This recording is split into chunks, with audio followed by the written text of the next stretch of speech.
Blessings and welcome to today's Law Enforcement Daily Devotional. Today we're in First Thessalonians, and tomorrow we're going to be in Second Thessalonians.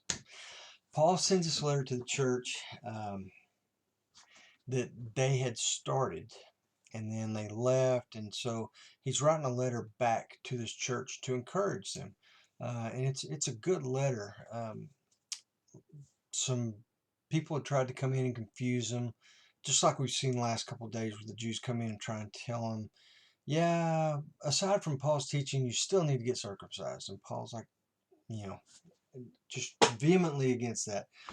And we've seen why. And so anyway, in chapter 1, verse 10, it says, and to wait for his Son from heaven, whom he raised from the dead, that is Jesus, who rescues us from the wrath to come. Now, I liked this verse and I thought it was really important because as law enforcement officers, a lot of times we play the role of the person who does the rescuing. But here, we are the ones who need to be rescued.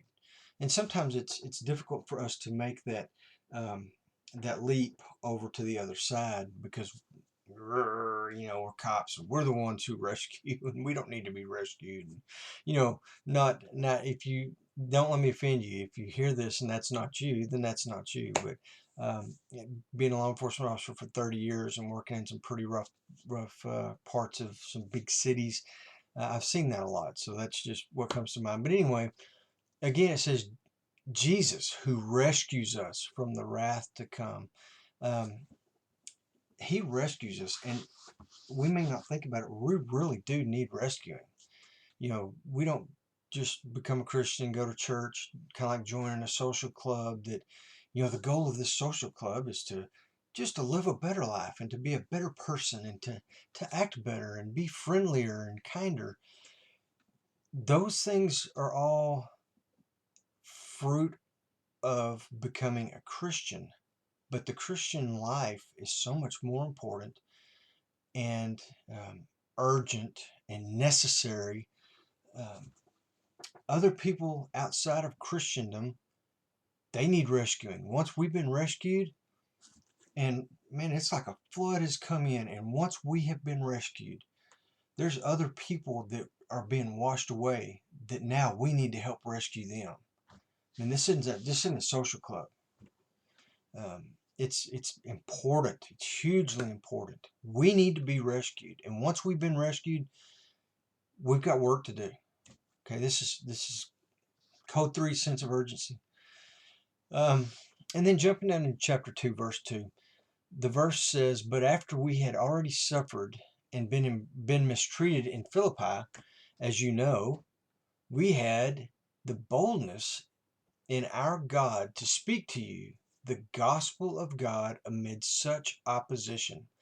Now, you could easily read over that and just go, okay, what's the next verse? But I think it's important for us to recognize the way this one-year Bible read has laid out is chronological order. And what the exact thing Paul is talking about here, how he had already suffered and been mistreated in Philippi, that was the story we read yesterday out of Acts chapter 16. We read the exact account of what happened. And here he is writing about it again later in First Thessalonians. And I love the confirmation of that, how there's a chronological order. And it's really kind of like confirmation, that happened, and here it is. And then verse 12, it says, so you would walk in a manner worthy of God, who calls you into his own kingdom and glory. That you should walk in a manner worthy of God. How do we walk in a manner worthy of God? Well, once we've been saved, just like that rescue part, there are things that we need to do. And as law enforcement officers walking those out and rescuing other people, that is walking in a manner worthy of God. Those are the things he's called us to. We don't just get head knowledge and we sit in a pew on Sundays and then Monday through Saturday we live however we want to. We doubt ourselves daily and we live for Jesus Christ and we walk in a manner worthy of God. Chapter 4, verse 9, it says, now Now, as to the love of the brethren, you have no need for anyone to write to you, for you yourselves are taught by God to love one another. Um, God has, man, once we're saved, we are loved by God. He loved us so much that he sent his only son to die on a cross for us. That's how much he loves us. But once we are saved, we know his love and he loves us and we love him. And we're to show that love to others. And that goes back to walking in a manner worthy of God. We love others. Um, and it is constantly revealed to us. When it says love one another, you love your neighbor. And your neighbor are the people of your jurisdiction, maybe just your beat, who you spend time with. Those are your neighbors. Anyone that calls 911 for assistance or help, those are your neighbors, and those who you're called to help, along with your family and your next door neighbors, acquaintances. And then real quick, chapter 5, verses 1 through 14. There was a lot of reading today. Doesn't this sound like the job of a law enforcement officer? These two verses. I'm going to read this to you and think about it. And just think about this being a requirement or on a job application for a law enforcement officer.